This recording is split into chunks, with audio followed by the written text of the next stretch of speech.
que leva a fazer essas ligações? São os estímulos sensoriais, por excelência. O que vem a ser isso? É o contato, o corpo, a pele com a pele da mãe, aí vem o pai, vem o vovô, você falou mal dele aqui, vem o vovô, vem a vovó, né? Vem todos os que fazem parte do grupo social, primeiro grupo social que a criança, com a qual a criança convive. Mas, fundamentalmente, a mãe.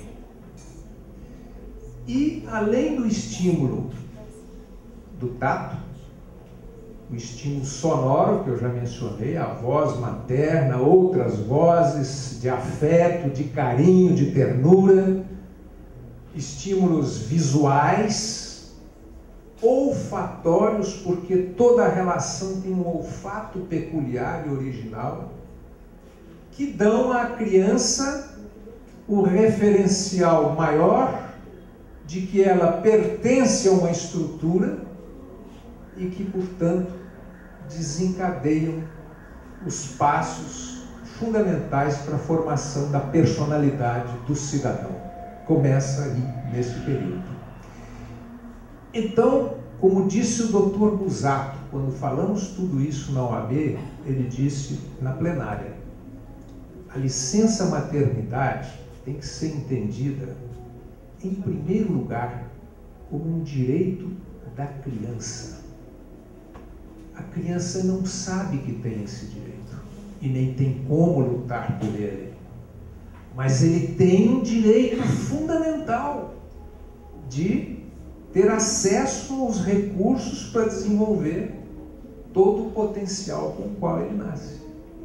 E aí o direito é da mãe, da mulher trabalhadora, do pai, da família toda, e como os indígenas já têm a percepção há muito tempo, infelizmente os colonizadores não aproveitaram as coisas que os índios tinham e têm ainda, aquelas etnias que não se aculturaram ainda mantêm essa visão.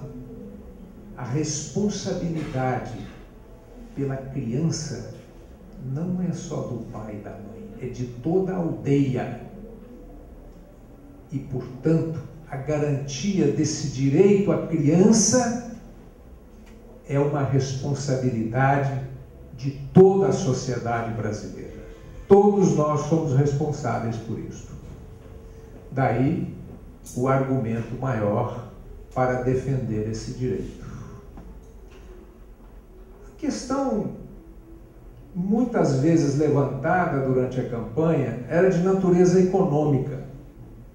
Muitos empresários diziam, mas isso é um custo a mais, aquela coisa toda. A doutora Raquel já falou a importância que tem isso aí, projetando os benefícios em termos financeiros, econômicos. Só para vocês terem uma ideia, a redução do número de internações por pneumonia nos 2 primeiros anos de vida no SUS, garantido pelo aleitamento materno nos 6 primeiros meses de vida, atinge cifras em torno de 350 milhões de reais por ano, que são poupados quando isso ocorre. E mais, outro dado importante, que vocês devem ter tido conhecimento e mostra quão relevante foi essa campanha que vocês desencadearam, é que o Ministério da Saúde fez uma pesquisa em 2009 sobre o aleitamento materno no Brasil. Foi publicado não faz muito tempo. 10 anos antes tinha havido outra pesquisa. Nos últimos 10 anos, houve um aumento de 1 mês na duração do aleitamento materno exclusivo. Passou de 1 para 2 meses. Essa é a média no Brasil hoje, 2 meses de amamentação exclusiva.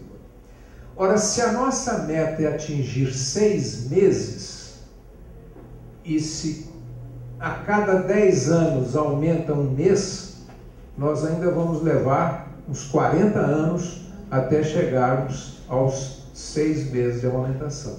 Mas há uma luz no fim do túnel nessa pesquisa, minhas amigas e meus amigos. A pesquisa mostrou que as mães que mais conseguem cumprir os 6 meses de amamentação exclusiva são aquelas já beneficiadas pela licença maternidade de 6 meses. Ora, se nós estamos nessa caminhada, então nós vamos vencer o tempo e alcançar essa meta mais precocemente. Em linhas gerais, eram estas as comunicações principais que eu queria fazer sobre o projeto da licença maternidade para vocês. Mas eu quero deixar claro, para terminar, que para nós, Sociedade Brasileira de Pediatria, a criança não pode ser abandonada depois do 6º mês. 6 meses de licença maternidade, mas o processo continua. O crescimento cerebral continua. A formação das sinapses continua. E ela entra no período da chamada primeira infância, que são os 6 primeiros anos de vida. Como a sociedade humana mudou muito na sua estrutura, nos seus hábitos, sobretudo com a grande revolução que aconteceu na história da humanidade, no meu entendimento, a verdadeira revolução, que foi a libertação da mulher e, consequentemente, das originalidades de gênero que permaneciam reprimidas pela sociedade ao longo da maior parte da história, que hoje vieram à tona, a compor a sociedade, a enriquecer a sociedade. Isso provocou uma mudança nos hábitos, na estrutura social, e isso nós precisamos de trabalhar para recompor, porque antes esse cuidado com a criança se fazia naturalmente, porque a mulher permanecia em casa. Não, ela não podia sair de casa. A sociedade hoje, felizmente, é outra, mas nós precisamos de lutar para compor soluções que garantam à criança esse direito. E depois da licença maternidade, a criança precisa continuar recebendo o que se chama educação infantil. Nós estamos numa fase de evolução da sociedade humana em que daqui para frente a geração da riqueza nos países dependerá essencialmente da produção de conhecimentos. Não mais da linha de montagem, mas da produção de conhecimentos. E para a produção de conhecimentos são essenciais 2 componentes: uma fonte de energia reciclável e uma fonte renovável de inteligência humana. Qual é a fonte renovável de inteligência de uma sociedade? É a criança, não há nenhuma outra. Então, se a sociedade não entender isto, não se der conta disso, ela vai se transformar simplesmente numa sociedade consumidora dos conhecimentos produzidos por outras. Situação em que o país se encontra muito ainda.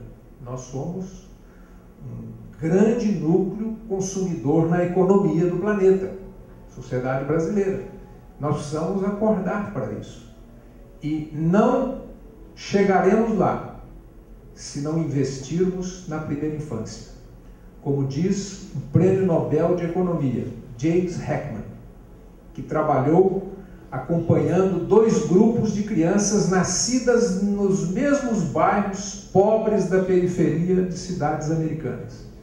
Só que um grupo teve a chance casual de um acompanhamento com educação infantil feito por entidades filantrópicas e o outro grupo nada. E ele acompanhou durante décadas esses dois grupos. E a diferença é brutal. Chega à universidade aqueles que tiveram educação infantil. Alcançam empregos de melhor remuneração os que tiveram educação infantil. Índice menor de detenção por atos de delinquência os que tiveram educação infantil. Violência, criminalidade, os que não tiveram educação infantil. Tudo isso tem muito custo para a sociedade. E ele, na visão econômica, conclui o seguinte: não há nenhum investimento econômico com maior retorno para a sociedade, investimento econômico, do que investimento em saúde e educação na primeira infância. O retorno é de $17 para cada dólar investido. Então não há mais dúvida, não há como divergir e discordar. Temos que trabalhar para que não continuemos apenas repetindo o que Rui Barbosa falou há 128 anos. E para isso, eu me inspiro nessa frase que vi logo que cheguei: nunca desista. Porque isso me faz pensar numa outra frase com a qual eu encerro aqui com vocês. E vocês vão entender muito bem. Uma frase que nos idos de 1968, houve o movimento de maio de 68, que agitou tanto o mundo. Uma frase que estava no painel de fundo da Universidade de Sorbonne, em Paris, que diz o seguinte: sejamos realistas, lutemos pelo impossível. Muito obrigado.